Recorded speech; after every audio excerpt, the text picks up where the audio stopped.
Bonjour à tous et bienvenue dans ce nouveau numéro d'Immédiat, l'émission de TV Liberté qui décrypte la propagande médiatique. Bonjour Jean-Yves. Bonjour Nicolas. Alors vous avez une petite voix Jean-Yves aujourd'hui.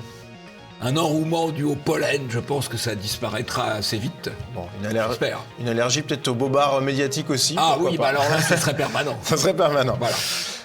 Au sommaire, aujourd'hui, nous reviendrons d'abord sur la traque très médiatique d'un homme en Dordogne. Nous analyserons ensuite l'incroyable réaction des médias confrontés au racisme d'un homme maghrébin. Nous reviendrons ensuite sur l'actualité médiatique de la semaine dans notre traditionnelle revue de presse. Et enfin, nous conclurons cette émission en revenant sur une autre occultation médiatique, celle de l'attaque d'une procession catholique par des antifas à Paris. Immédiat numéro 351, c'est parti.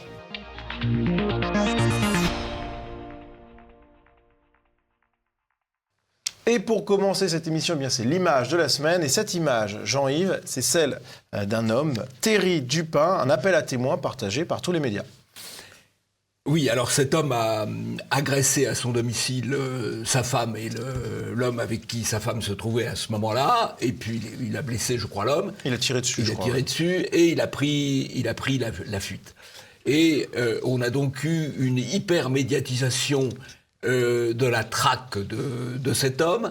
Alors, ce qui est assez intéressant, alors que les villages concernés étaient évacués, où les gens étaient priés de rester chez eux, et alors que l'homme était logé dans un périmètre de quelques kilomètres carrés. 4 kilomètres carrés. Et totalement encerclé. Totalement encerclé. Je crois qu'il y avait 300 gendarmes. Ah oui, on a mis les moyens. Ouais. Eh bien, on a lancé un avis de recherche. Ouais. Alors que très souvent, on ne voit pas d'avis de recherche. Ouais. Et là, on a précisé avis de recherche en précisant, la photo d'ailleurs suffisait en elle-même, ouais, de type caucasien. Ouais. Pourquoi on a fait ça ? Ça n'avait aucune utilité judiciaire ou policière, puisqu'il était cerné, mais ça avait une utilité médiatique, ouais, montrer qu'il y avait une criminalité d'origine caucasienne, ce qui est évident, mais pas à proportion du nombre de caucasiens par rapport à l'ensemble de la population. Mmh. A contrario, quand il y a eu, quelques semaines, il y a eu un homme qui a tué un policier, qui avait interpellé. Là, il n'y a pas, alors qu'il était en fuite, qu'on ne savait pas où il était, là, il n'y a pas eu d'avis de recherche publié. Ouais. On n'a pas donné son type, parce que si on dit caucasien, oui, on pourrait dire africain ou on pourrait dire maghrébin, et qui plus est, oui, quand il a été finalement interpellé et identifié, on n'a pas eu non plus de nouvelles. Alors justement, Jean-Yves, on a eu un article assez incroyable, une illustration assez incroyable avec cet article de France 3, Provence-Alpes-Côte d'Azur. Donc Ilyes A, portrait d'une petite frappe soupçonnée du meurtre du policier Éric Masson tué par balle à Avignon. Et on le voit, en homme mystère, une silhouette découpée avec un point d'interrogation dessus. On n'a pas le droit à la photo. Alors vous voyez, on dit Ilyes A alors qu'on disait Éric Dupin. Ouais. Première question. Thierry Dupin. Et deuxièmement, la silhouette qui est découpée est celle d'un homme en manteau, ouais, alors que manifestement, l'habit de ce type de personnage, c'est plutôt le sweat à capuche, et le jogging, quoi. Ouais. Donc il y a une désinformation. Il y a une désinformation qui n'est pas accidentelle. C'est une volonté de mésinformation, de désinformation. Et je vais même aller plus loin. Je crois que c'est très simple. Quand il y a ce qu'on appelle un fait divers ou un fait de société, une agression, une violence, un meurtre qui est médiatisé, il y a deux hypothèses. Ou on vous donne la photo et le nom, et c'est qu'effectivement, c'est quelqu'un de type caucasien, de type européen, ou on ne vous donne pas la photo, le nom et le type, et c'est que c'est quelqu'un qui n'est pas de type européen, qui n'est pas de type caucasien, Et vous remarquerez, ça sera mon dernier commentaire, que dans la majorité des cas, on ne vous donne pas les informations. Tirez-en les conclusions et à chaque fois que vous avez une information de ce type. Passons au premier sujet. Sergi, l'incroyable réaction des médias au racisme d'un Maghrébin.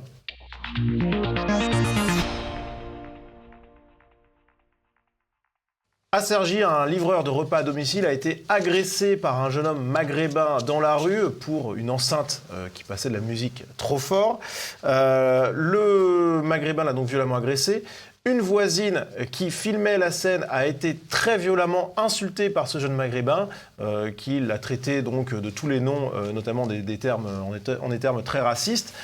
Avec un rappel de l'esclavage, la traite arabo-musulmane, l'esclavage des Africains subsahariens par les arabo-musulmans. Donc, le suspect aurait par exemple crié « Pendant 800 ans, on vous a vendu comme du bétail, espèce de sale, je ne dirais pas le terme. » C'est pas tout à fait exact, c'est pas 800 ans, c'est 1300 ans. Enfin, bon. Ouais, c'est quand même quelques siècles. Point de rectification historique. C'est un petit point, mais plusieurs siècles de plus, c'est pas ça fait anodin quand même 5 non plus. siècles de plus, oui. En tout cas, eh bien, il y a eu un traitement médiatique de cette affaire qui a été assez hallucinant. On va analyser ça en écoutant d'abord un flash info de France Info. Et on s'intéresse à présent à cet acte raciste qui scandalise les réseaux sociaux. Et qui fait l'objet d'une enquête dans le Val d'Oise. Un livreur noir agressé, une femme qui filme la scène et qui est elle-même insultée. Ça s'est passé dimanche soir à Cergy. Naoufel El Kawafi. La vidéo est particulièrement choquante. On y voit un jeune homme insulter une femme, tenir des propos racistes d'une rare violence à son encontre. Espèce de sale personne te touche même avec un bâton. Juste avant cette scène, l'homme aurait agressé un livreur noir, venu récupérer une commande dans un restaurant situé en bas de l'immeuble à Cergy. Hier à Cergy, environ 200 habitants se sont rassemblés devant le restaurant où s'est déroulée l'agression en soutien à la victime. Une enquête a été ouverte pour identifier l'auteur. Bon, alors le flash d'info ne donne pas l'information quand même essentielle, à savoir que c'est un Maghrébin. D'ailleurs, ce n'est compréhensible que dans ce contexte, puisqu'il dit « nous vous avons maintenu en esclavage comme du bétail pendant 8 siècles ouais. ». Non, mais c'est évident que c'est un élément central de l'affaire, mais qui est tu, hein, clairement. Hein. Et même chose quand on regarde l'article écrit de France Info, où eh bien l'homme est présenté par de nombreux qualificatifs, sauf par celui de maghrébin. Suspect, jeune homme, voilà. Enfin, on connaît l'agresseur, etc. L'agresseur, voilà. Et puis même chose aussi dans le JT de France 2. Un homme qui avait agressé un livreur devant un restaurant et proféré des insultes racistes dimanche soir à Cergy, dans le Val d'Oise, a été arrêté cet après-midi à Paris. Une riveraine l'avait filmé en train de l'insulter violemment. Des plaintes ont été déposées pour violence volontaire, injures publiques à caractère raciste, apologie de l'esclavage et de crimes contre l'humanité. Deux éléments importants. Là aussi, le mot maghrébin n'apparaît pas. C'est hallucinant. Hein. Et ça dure 20 secondes. Ouais. On peut se demander le temps qui aurait été consacré si cela avait été un Européen qui avait proféré ce type d'insulte. Ça aurait fait une affaire, évidemment, beaucoup plus importante. C'est la base de la désinformation. C'est l'occultation ou la minoration d'un côté, la majoration, l'hyper-majoration de l'autre, quand c'est pas l'invention. Bah en fait, on se retrouve avec ce qu'on disait sur l'image de la semaine, c'est-à-dire que en fait, tout dépend de l'appartenance ethnique du suspect, quoi, en fait. Selon que vous serez caucasien ou africain, caucasien ou maghrébin, les jugements de médias vous traiteront blanc ou noir, noir ou blanc. C'est vrai. Alors, il n'y a pas eu que les jugements de médias qui ont été étonnants. On a également eu un gène de la gauche politique. On va écouter Jean Messia qui dénonce ce fait. Je vois aussi toute la gauche, les progressistes, etc., qui sont pris d'un malaise apoplectique quand ils ont vu cela, parce qu'évidemment, c'est pas exactement les coupables qu'ils attendent, et c'est pas exactement... Enfin si, c'est les victimes qu'ils attendent, mais en l'occurrence, pas les coupables qu'ils attendent. Ils s'imaginaient que, effectivement, d'une part, le racisme ne pouvait venir que de Français de souche. On découvre que le racisme, c'est quelque chose d'universel qui peut venir de partout. Bah Messia, il est toujours assez en forme avec sa pochette, sa cravate, c'est beau, c'est son beau vocabulaire. Son beau vocabulaire, et il dit quelque chose qui est sans doute assez juste. à savoir que le racisme, c'est quelque chose d'universel. Oui, voilà. Est-ce que la gauche et les progressistes ont du mal à accepter ils ont du mal à accepter ce type de vérité, de réalité. Et ce qui est intéressant, c'est aussi de voir la réaction d'une membre de la LICRA sur cette question. On va l'écouter, c'était sur CNews. On se rend compte que ça touche maintenant des populations qui sont elles-mêmes victimes de racisme. Et c'est un petit peu la nouveauté, si je peux appeler ça une nouveauté. C'est véritablement nouveau ou on n'en parlait pas avant ? Tout à fait, effectivement, vous avez raison de pointer la question. Non, je pose une question. Oui, mais on n'en parlait pas parce que ce qu'il y a de nouveau dans ce type de propos racistes, c'est l'évocation de l'esclavagisme, de la traite négrière, et ça met en exergue la traite négrière arabo-musulmane. Et effectivement, on n'en parlait pas puisque dans les livres d'histoire, notamment, c'est un phénomène qui est qui passe un petit peu de côté. Et effectivement, cette vidéo met en évidence un racisme qui est méconnu. Alors, très bonne vidéo, d'abord parce que le journaliste fait très bien son travail. Il pose une question. Au bon moment, poliment, il laisse ensuite Mme Elbaz continuer son développement. Elle nous dit quand même des choses tout à fait intéressantes. Elle dit, c'est un racisme méconnu. Non, c'est pas un racisme méconnu, c'est un racisme nié. Oui, voilà. Ça, c'est pas occulté tout à fait par les médias et les élites, quoi. Occulté. Bon. Et puis, elle nous dit quelque chose qui, là, est aussi quand même très préoccupant. Elle nous dit que l'esclavage arabo-musulman est laissé de côté dans les livres scolaires. Et donc, on voit bien que les livres scolaires sont des livres de propagande, puisqu'on insiste beaucoup sur la traite occidentale, qui a duré quelques siècles, et on occulte totalement la traite orientale, la traite arabo-musulmane, qui a duré 13 siècles, et qui n'a été abolie précisément que par les Occidentaux, si tant est qu'elle ne continue pas encore un peu à la marge dans certains endroits. Donc on voit là, elle avoue la désinformation historique à l'école. C'est ça qu'elle avoue. Alors ça circule quand même, malgré tout, puisque le gars qui intervient, il est plutôt fier de ça, finalement. Oui, complètement. Alors on va le voir, puisque Mme Elbaz, elle appartient à la LICRA. On va voir la LICRA réagir à cette affaire en évoquant des causes au racisme, des causes un petit peu étonnantes. Et tant qu'on ne régulera pas les réseaux sociaux qui permettent de délivrer ainsi des messages de haine, sans limite, sans régulation, sans responsabilisation, on aura une libération de la parole que l'on constate de plus en plus quotidiennement. Et puis il y a un effet qu'il ne faut pas sous-estimer, c'est l'effet déconfinement, aussi bizarre que ça puisse paraître. C'est cette espèce de lâcher-prise, où on sent qu'il y a eu des fauves, ou en tout cas des bêtes enragées qui sortent et qui expriment leur violence sans contenance, sans rigueur, sans mesure aucune. C'est le président de la LICRA, c'est un personnage extrêmement important, gorgé de subventions, qui met en accusation la terre entière, et cela depuis un demi-siècle, qui a poussé à une immigration de masse dont on voit aujourd'hui les résultats. Ce sont eux les responsables du chaos ethnique. Et là, il est dans le mensonge absolu. Il nous parle d'abord des réseaux sociaux qu'il faut réguler. Ça n'a rien à voir avec les réseaux sociaux. C'est dans la rue que ça se passe. Il nous parle du déconfinement. C'est pas sérieux non plus. D'abord, c'est pas sérieux. Il le dit lui-même, ça paraît un peu étonnant. Mais c'est pas sérieux pour au moins deux raisons. C'est que ces quartiers-là ont été dans l'ensemble assez peu confinés.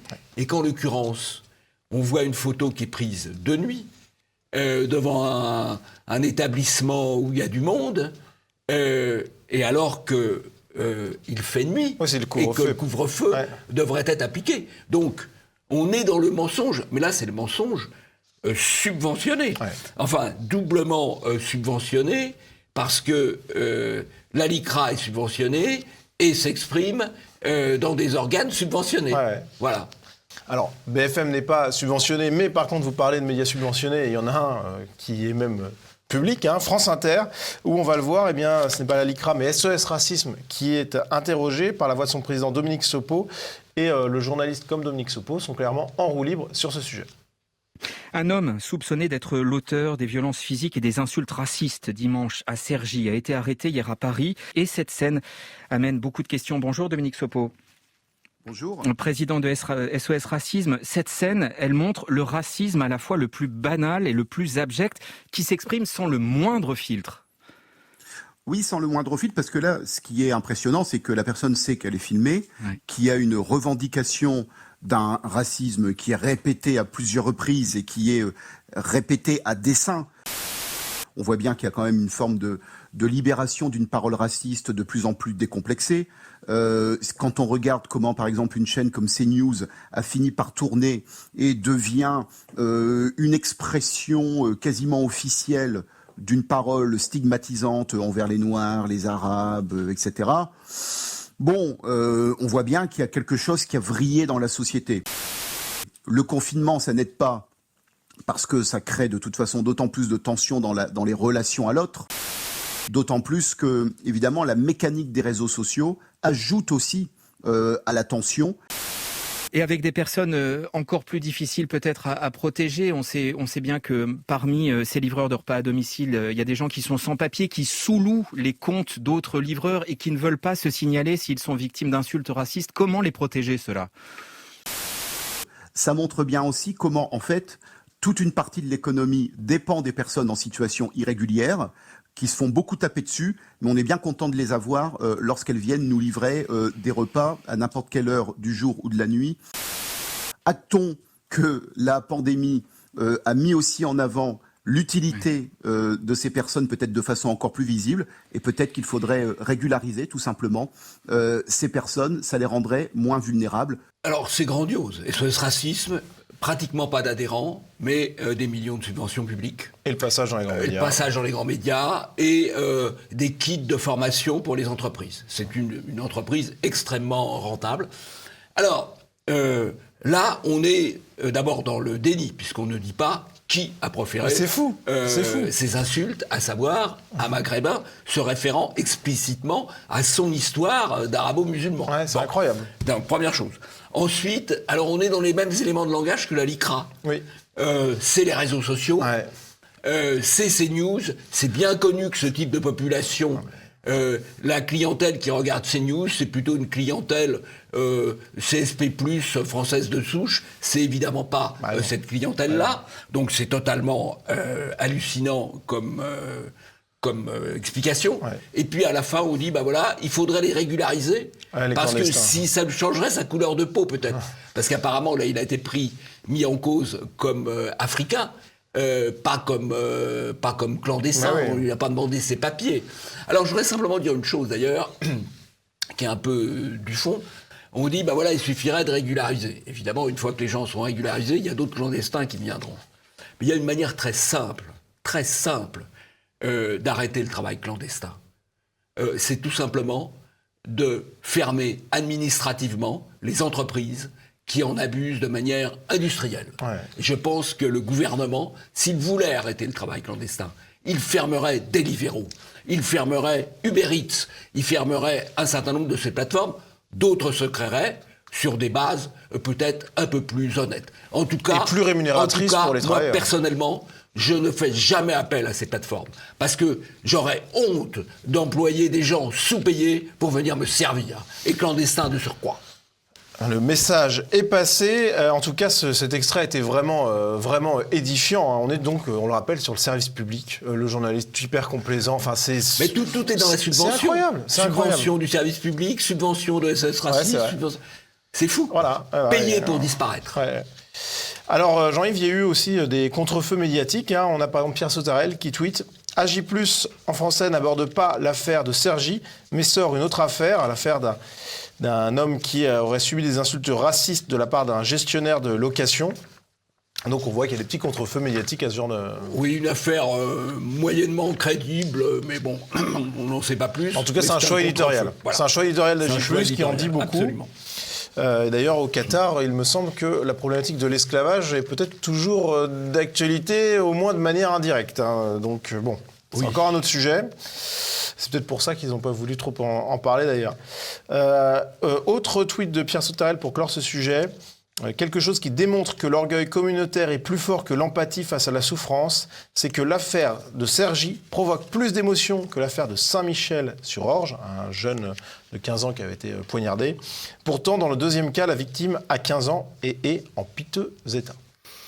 Oui, parce que finalement, le verbe supposé ou accusé, ou réellement d'être raciste, c'est pire que le fait de violence. Voilà. Ça, c'est donc un choix idéologique. C'est plus grave en fait d'insulter de manière raciste quelqu'un que de donner un coup de couteau. Quoi. Absolument, c'est incroyable. En tout cas, dans les médias, c'est comme ça. Et puis on voit quand même la montée des communautarismes. On voit très bien la société multiraciale, la société multiethnique. C'est une société multiconflictuelle.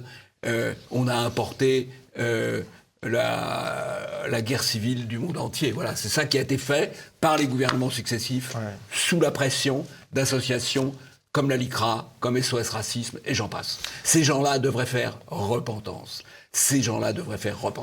Le Sahara séparait le Maghreb de l'Afrique noire, et bien tout ce petit monde est réuni en France. Oui. Voilà, pour des lendemains qui déchantent a priori. Passons à la revue de presse.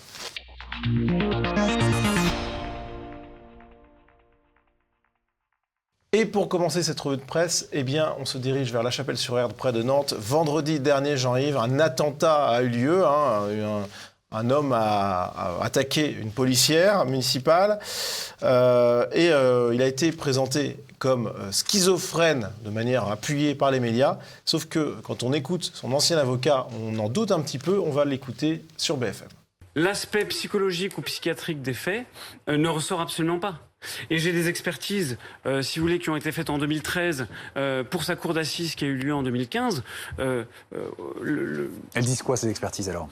Qu'il n'y a pas de dangerosité au sens psychiatrique du terme, qu'il n'y a aucun problème de l'ordre de la psychose. Donc en fait, on parle comme d'une évidence du fait que c'est quelqu'un qui est schizophrène. Ça a peut-être émergé tardivement dans un phénomène psychologique ou psychiatrique que je ne connais pas. Mais en tout cas, c'était même pas dans les débats. Oui, alors c'est tout à fait étonnant qu'on ait parlé de schizophrénie dans ce cas-là, alors qu'il n'y a aucun élément dans le dossier. Alors ça veut dire quoi ? Ça veut dire que quand il y a un attentat terroriste islamiste, on explique que c'est un schizophrène. Voilà. Ça peut être le cas parfois. C'est un élément de langage du pouvoir repris par les médias. Vous remarquerez que l'homme qu'on a traqué dans le Périgord, on n'a pas dit qu'il était schizophrène. Non, il n'est peut-être pas d'ailleurs, il est peut-être, j'en sais rien, mais on a traité les choses autrement. Mais alors d'ailleurs, ça devient franchement, je trouve que ça devient presque gênant pour les musulmans qu'on associe tout ce type d'acte à la schizophrénie, parce qu'on va finir par associer cette religion à la schizophrénie. Voilà, il faudrait réfléchir un peu quand même.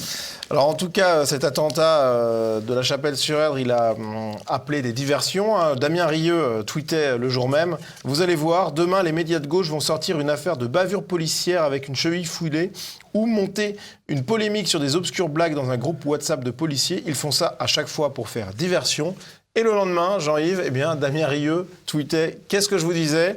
en reprenant un article publié par France Info, « Lettre ouverte pour que cessent enfin les contrôles d'identité discriminatoires aux effets dévastateurs. » Alors là, on est vraiment dans la fabrique de l'info, parce que l'info, normalement, c'est en relation avec l'actualité.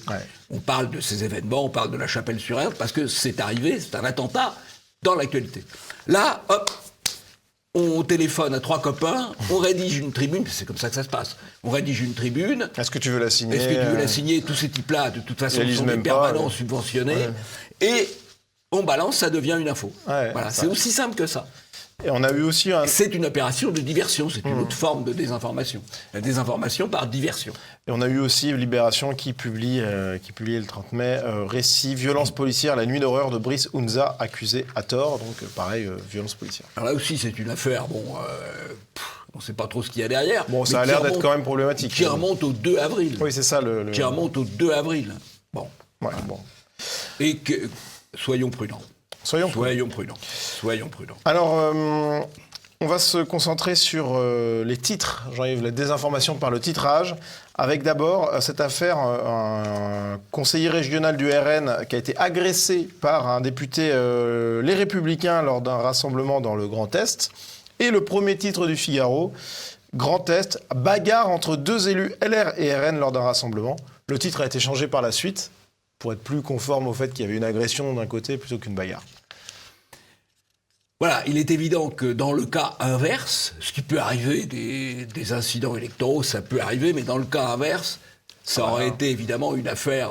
Une affaire d'État. Une affaire d'État. Voilà. Là, bon, c'est passé encore... Bon, là, on va quand même donner un bon point au Figaro, qui a corrigé le mauvais titre pour un bon titre. Ouais, voilà. Bon. Mais en tout on cas, n'est pas toujours indulgent avec ce journal. Là, il faut être équitable. Et toujours sur les bobards par titrage, Jean-Yves, cet article de France Info. Législative partielle, La République En Marche en tête du premier tour dans le Pas-de-Calais, le PS devant la France Insoumise à Paris, avec des titres intermédiaires. Le PS devance LFI dans la 15e circonscription de Paris. La ministre Brigitte Bourguignon, La République En Marche, en tête dans le Pas-de-Calais. En Indre-et-Loire, la candidate UDI devance largement le PS. Et enfin, le neveu d'Olivier Dassault, Victor Habert Dassault, Les Républicains, en tête dans l'Oise. Donc il y a 2 titres où on a tous les candidats et il y a 2 autres où on n'a pas tous les candidats. D'abord, le titre général, il ne prend en compte que La République En Marche et le PS et LFI. Les autres n'existent pas. Et alors dans les titres, dans ce type d'élection, élection législative partielle, ne sont candidats au 2e tour que les 2 premiers. Donc à chaque fois, on a un duel. Ouais. Donc il est assez logique d'annoncer le duel. Ce qui est fait dans le cas où il y a LRM contre la gauche, ou quand il y a le PS contre LFI. Par contre, ailleurs, on annonce que l'UDI arrive en tête, on ne dit pas contre qui, en l'occurrence le RN, ou que les Républicains arrivent en tête, on ne dit pas contre qui, en l'occurrence le RN. Ouais, voilà, donc on a une double occultation. Une occultation, entre guillemets, de la droite au profit de la gauche, LRM comprise, et une disparition pure et simple du Rassemblement national. Ouais, c'est technique, parce que c'est dans le titrage. C'est quand même... c'est un métier. Hein. Le mensonge médiatique est un métier. Et on est sur France Info, le service public qui se base sur... Payer la redevance. N'oubliez pas un petit don au passage pour TV Liberté, parce que nous n'avons pas la redevance. Et cet article qui se base sur une dépêche de l'AFP. On va passer à un volet judiciaire avec l'Express qui évoque l'affaire Méric. Mort de Clément Méric, l'ex-skinhead, désolé, décrit un guet-apens.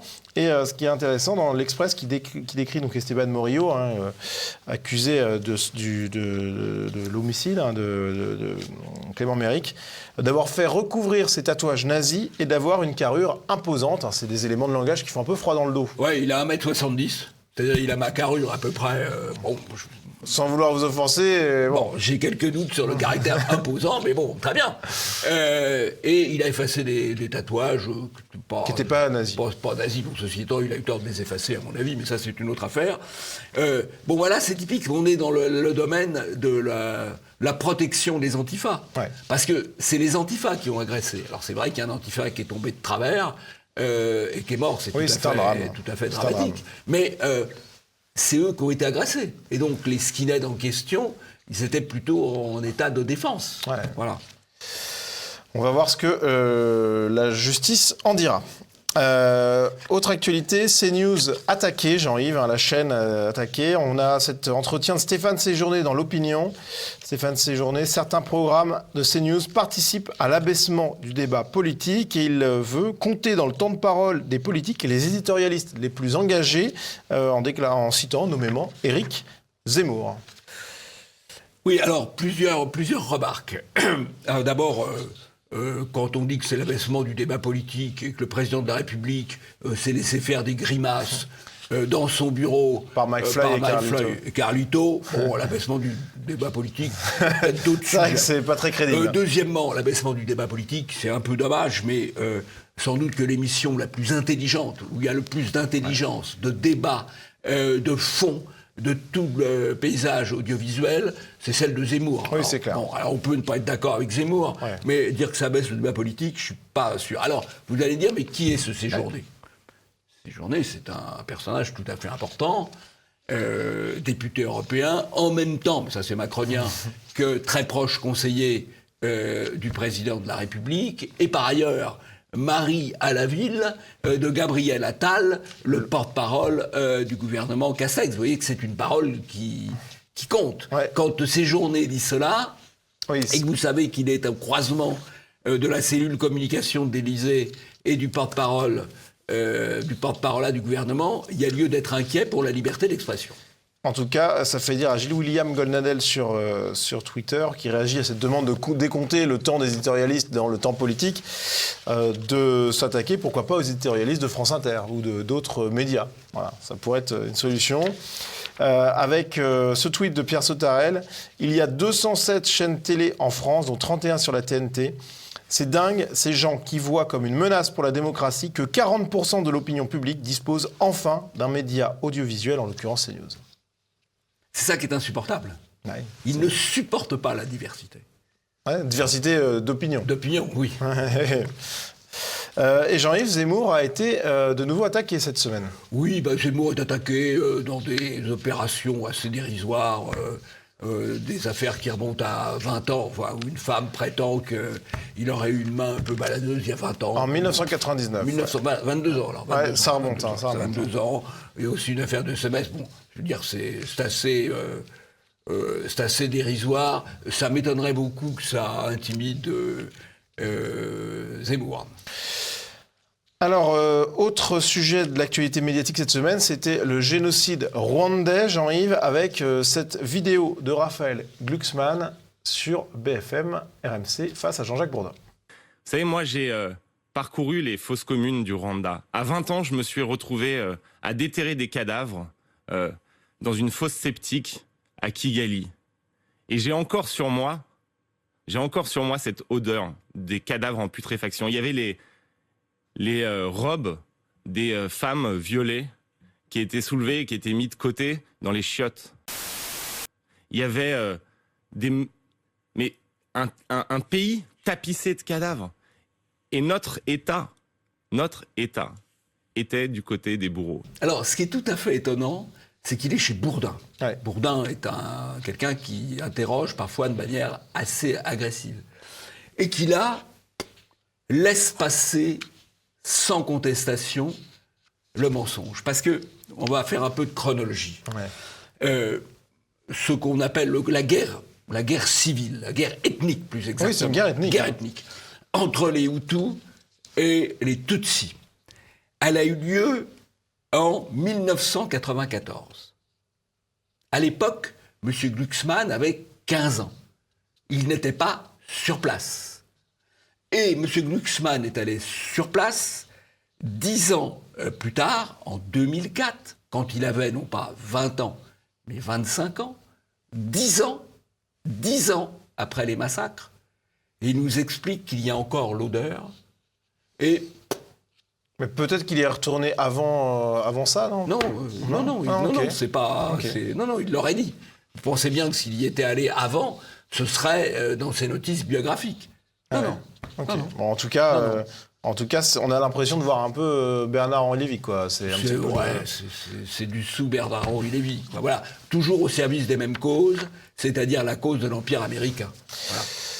Alors, cette affaire du génocide rwandais, Jean-Yves, eh bien, elle a agité le spectre politico-médiatique français, notamment par un entretien accordé à la revue Éléments par Hubert Védrine, ancien ministre des Affaires étrangères socialiste, un entretien dans lequel il déclare que finalement, accuser la France d'être complice du génocide au Rwanda, c'est une manœuvre politico-médiatique absurde, selon son... Je condense un peu sa pensée, mais en gros, c'est ce qu'il dit. Donc ça a été un entretien qui a été très vivement critiqué par la gauche, et aussi par Sophia Aram, qui du coup se fait un petit peu alpaguer par la revue Éléments. Oui, alors je vais aggraver le cas de Védrine. Figurez-vous c'est un de mes camarades de promotion de l'ENA. Donc vous voyez, ça aggrave son cas. Okay. Oui. Ça remonte à un certain temps, on va bien le dire. Mais Védrine, il a été effectivement le conseiller diplomatique, le secrétaire général de l'Élysée et le ministre des Affaires étrangères sous la présidence de Mitterrand. Donc c'est un personnage tout à fait important qui a quand même plutôt œuvré pour maintenir une certaine indépendance de la France. Ouais. Ce qui fait qu'il a souvent rencontré l'hostilité de l'Empire américain. Voilà. Et donc, il s'exprime un peu partout, Védrine, et il s'est exprimé dans Éléments, qui est une très bonne revue, parce que c'est un homme libre. Alors évidemment, là, on dit, mais un homme quand même qui vient de la gauche, qui a servi Mitterrand, il n'a pas le droit de parler à des médias réputés de droite. Alors c'est toujours pareil. Qu'est-ce qu'un média réputé de droite? C'est un média qui donne la diversité d'opinions et de pensées, effectivement. Éléments donne la parole ou interroge un certain nombre de personnalités qui viennent de différents horizons intellectuels. Le seul critère pour parler dans Éléments, c'est d'avoir quelque chose à dire, dans le fond. Mais c'est pas d'être de tel ou tel camp. Peu de chance que Sophie Aram, donc, soit interviewée de sitôt dans Éléments. Ah, peut-être. Elle n'a pas grand-chose à dire. Mais elle est payée comme humoriste, non? Chroniqueuse, humoriste, oui. On ne sait plus trop. France Inter, c'est un peu la même chose.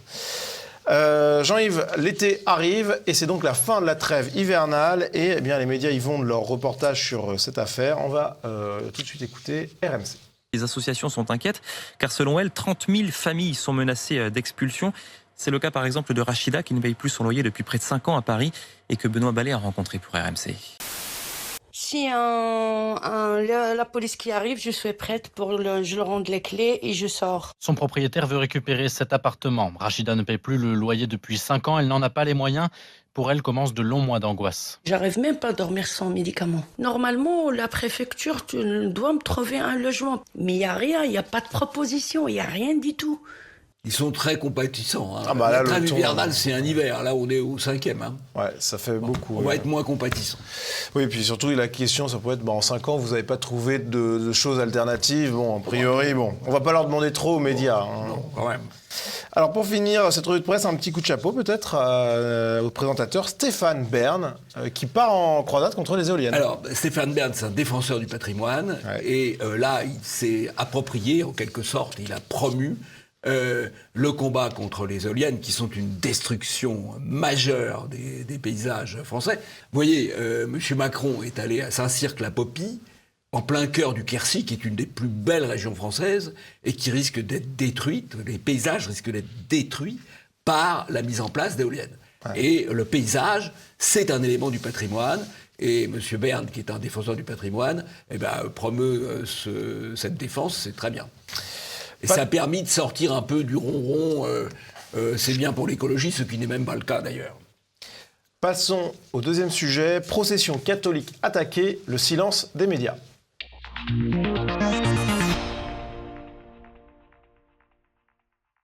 Ce samedi, une procession catholique visant à célébrer la mémoire de prêtres tués lors de la Commune a été attaquée par des militants d'extrême gauche et des antifas.